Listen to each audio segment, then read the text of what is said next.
Chapter 4. After drinking too much and eating far too little, my stomach rebelled. "I'll take you home, but first I need to get some food into you." "Okay," I mumbled. I had never felt so sick in my life. Was it the mixture of drinks that my body, at less than 100 pounds, could not handle? That probably was it. I was never one to drink, and food had always been my second thought. I could survive on tuna fish and sardines for months. That had been my diet when I ran away from home.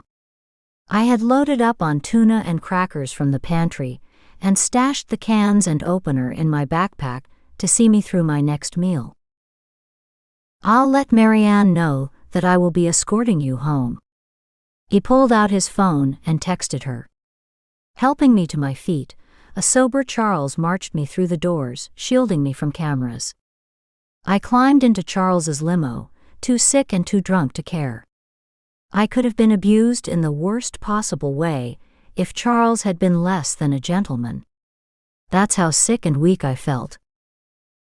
My feet were heavy and my head light. I woke to the sound of my smartphone in unfamiliar surroundings. I answered the ring. It sounded like the old-fashioned ring of a princess phone my mother once had. "I have to change that ringtone," I insisted. "Yes, who is this?" "Alex, what are you doing to yourself?" "Why do you want to know?" "This is Max." "Oh, hi, Max. What do you want?" I said in a dreamlike state.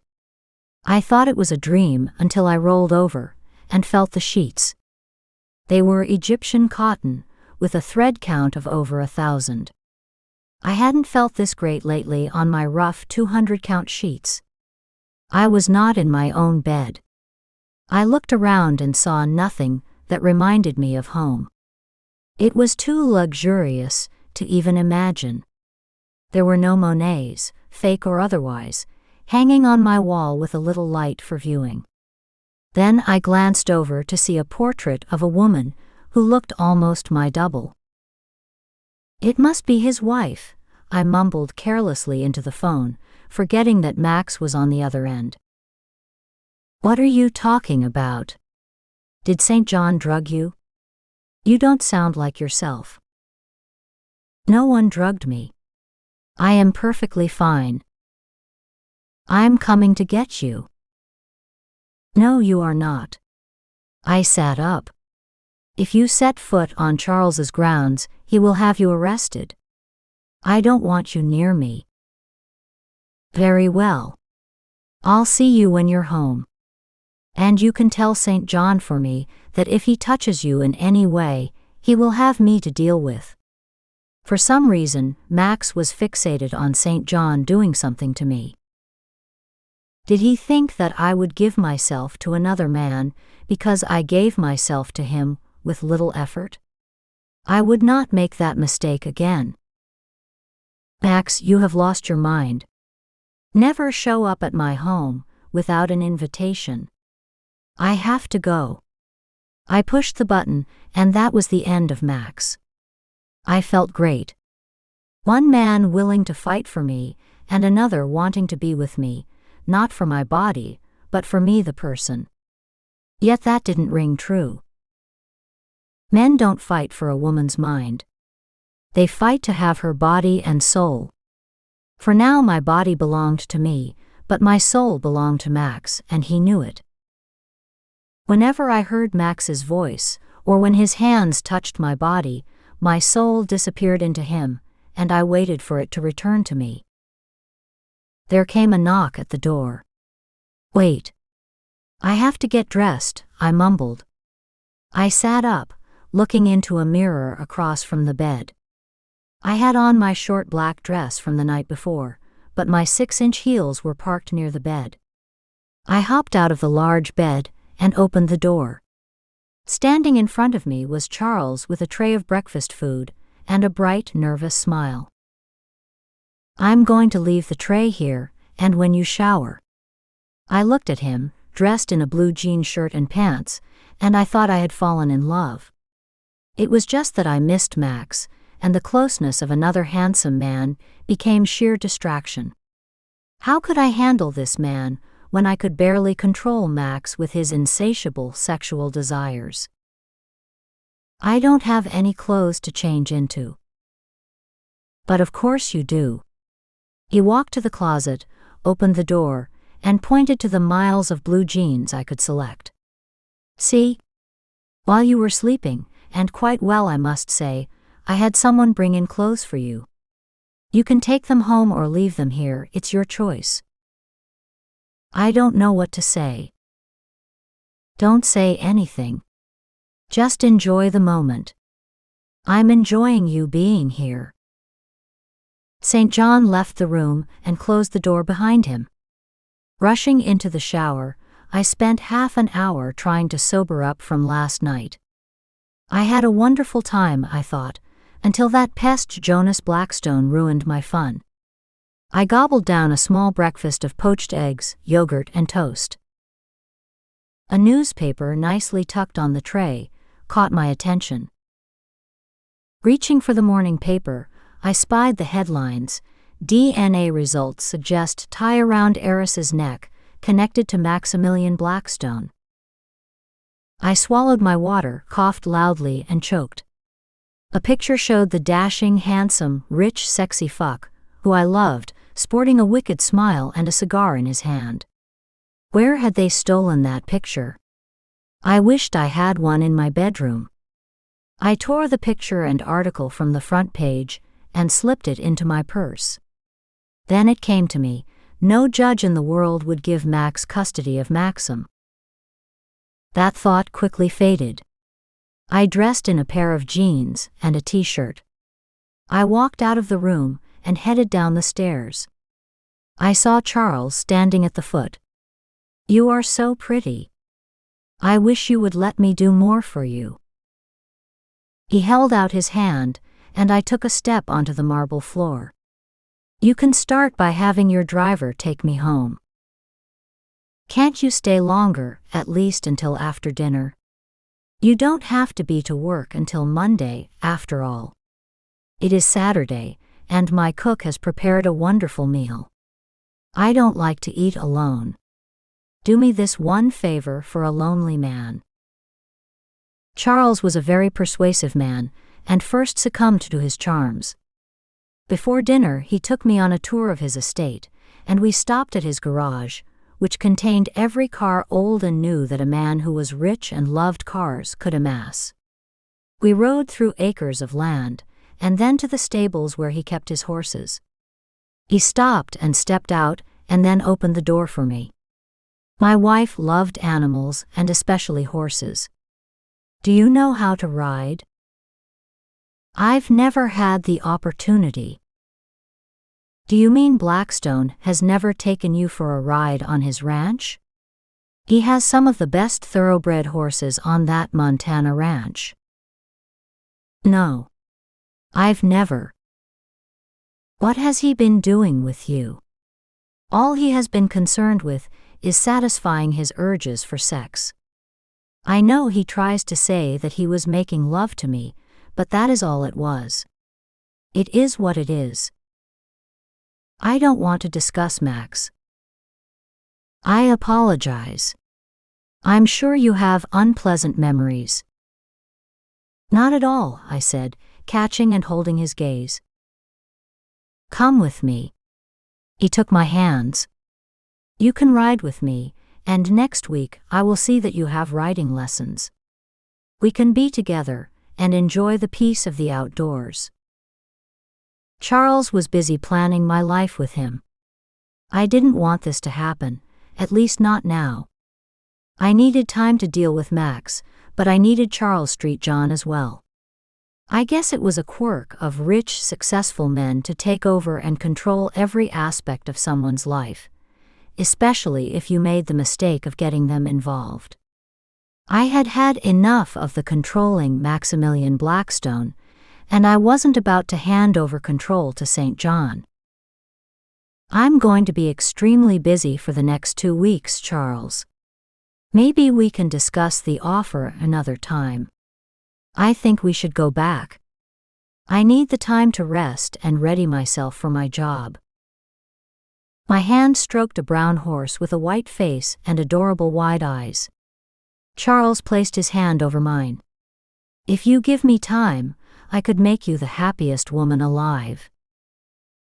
As much as that was a tempting offer, I couldn't figure out how to be happy with a man I loved beyond measure. So how could Charles make me happy? That had to be the best trick a man could pull out of his hat, but I doubted that he could do it, and I didn't want to invest more time in waiting for him to pull it off. I can't promise you anything, Charles. I hope you understand. No, let me put it this way, I need you, he said, holding my hands and gazing into my eyes, making me weak. I wanted to be weak. I wanted to feel something for someone besides Maximilian Blackstone. Why me? I don't understand.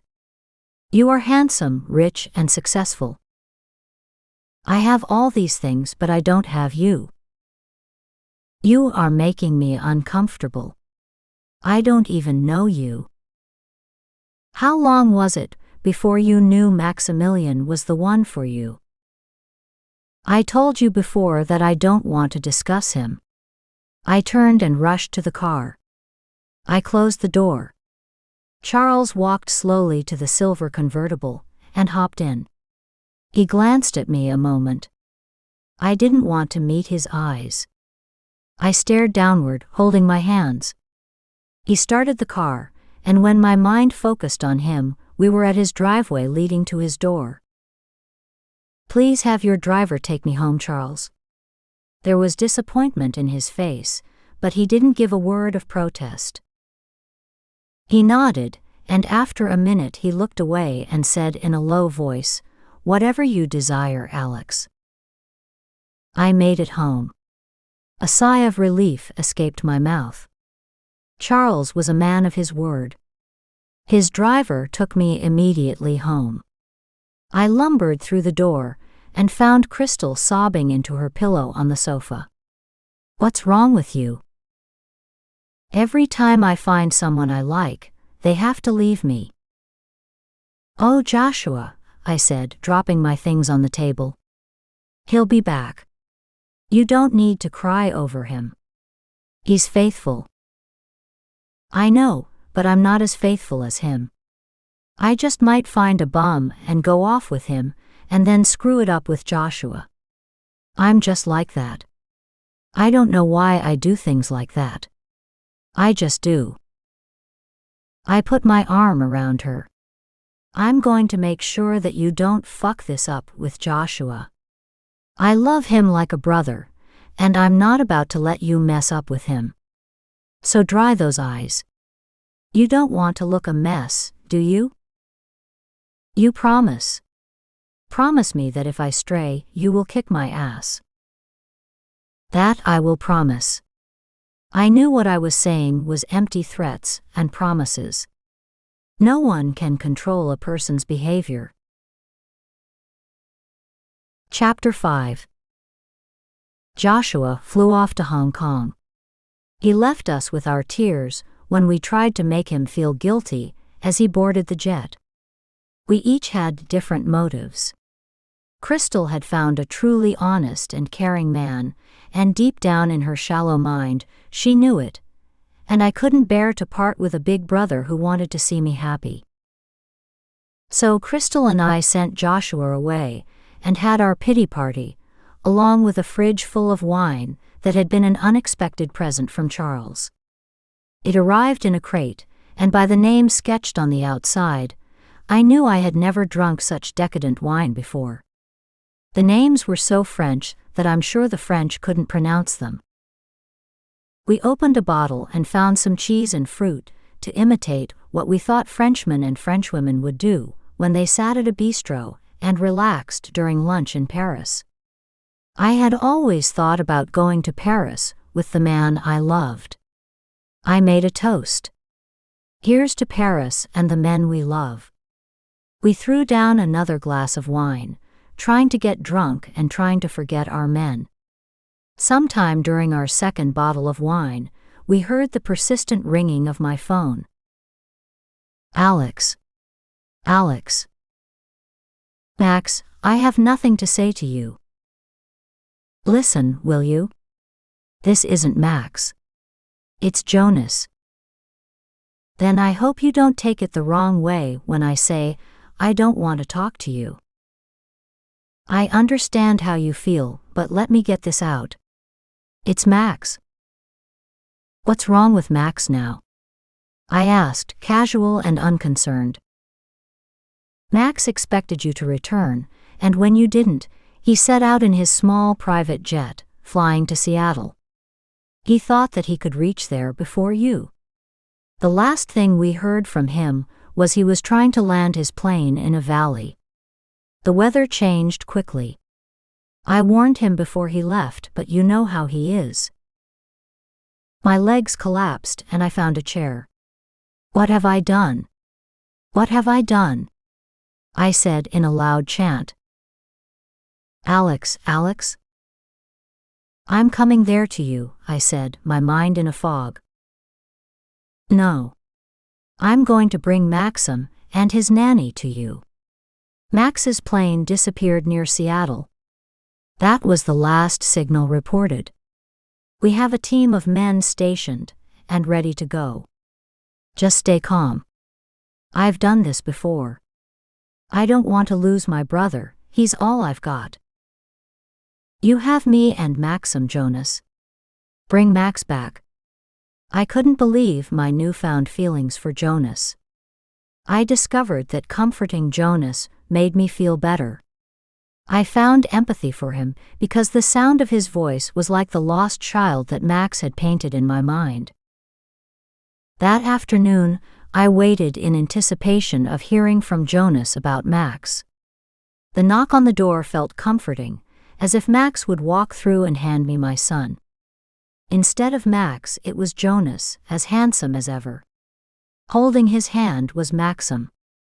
Maxim turned to look at Jonas. He gestured for him to go, and Maxim ran to me and held me around my legs. I bent to pick him up, and he fell into my arms. Mommy. I get to stay with you. Yes, you do.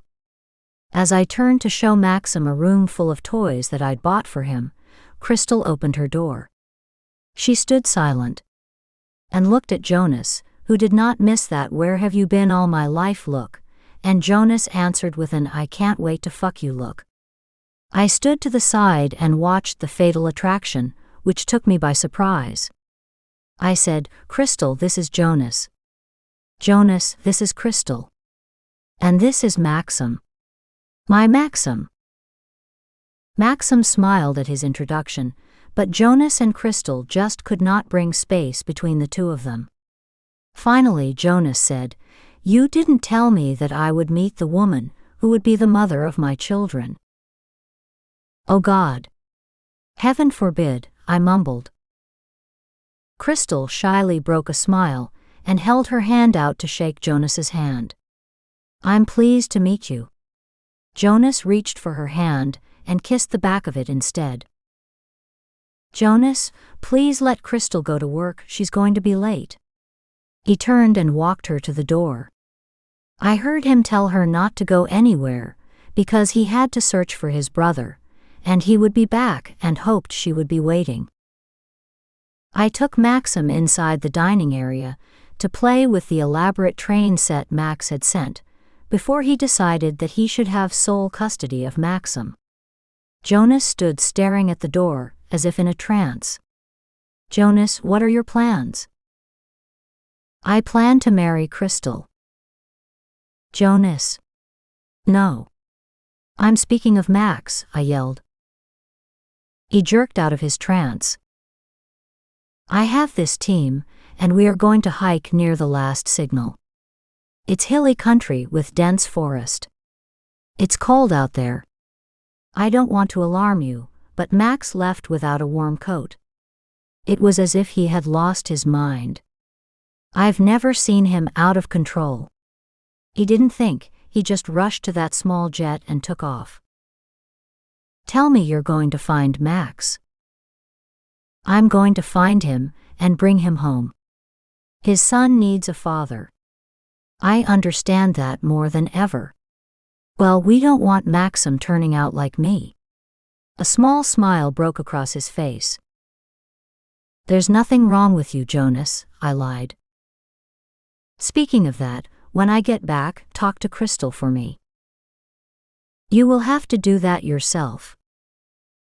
I know I've been a nuisance, but I mean well. I just spent too much time on the streets and in Afghanistan. It makes for a lot of crazy shit. I know what you are talking about, Jonas. You couldn't have. I ran away from home all my life. It seems that I am still running away. I feel the same way. I was one of those urchins you see running around the streets of Seattle with nowhere to sleep at night, all because I didn't want anyone to tell me what to do. Jonas sat stunned, listening as I poured my heart out to a fellow lost child. The sound in Jonas's voice had reminded me of the first time I realized that I was on my own on the streets of Seattle. It was a cold, rainy day when I decided that I couldn't stay with my parents. They were exasperated with my behavior. I argued with my mother and took advantage of my father. When they finally revealed that I had been adopted, I packed my things and stole away in the middle of the night. I had decided and convinced myself that I could find my birth parents. Climbing through the window with my backpack, my iPod, a can of tuna and crackers, and the ignorance of a child, I left the comforts of home. I felt deceived that they would wait until I was a teen to tell me.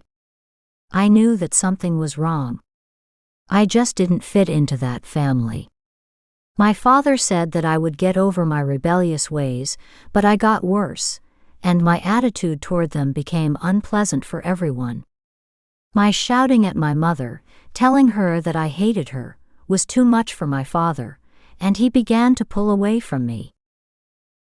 Leaving home was something I had planned for a long time, but this time I vowed I would never go back. They searched for me, but I didn't want to be found. One cold night, I ended up in a shelter. I heard on the street that the sponsor of the shelter would provide financial support to any girl who would agree to finish high school and go to college. I ended up in Brooklyn because I got a scholarship to Brooklyn College with an apartment and my clothes and food paid for until I graduated. All this help from an unknown woman. When I graduated, I had college loans because my last year, I lost my scholarship and had to pay, and I found out that my sponsor had died. It was then I met Max. When the word Max slipped from my lips, Jonas's phone rang. He talked for a few minutes, and then he stood, and I followed him to the door. He turned.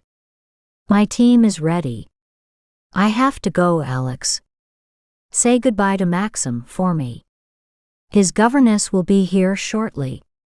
I'm bringing my brother back. Please don't worry, Alex. Jonas saw the strain in my red, swollen eyes. I'll contact you the minute we reach our base, Jonas said to help me relax. He hugged me as we stood on the porch, and then he stepped down the brick stairs. After walking to his Jeep, he entered, looking back at me for comfort, then he pulled away out of sight. I didn't want to let him go because he might be the only connection I had to my handsome, sexy, intolerable, demanding Mr. Black, a man who I couldn't fathom losing. I didn't know if I could handle the loss of the only man I had both loved and hated. Some might say, "You are young, you'll get over him in time." There was no way I would get over a man like him.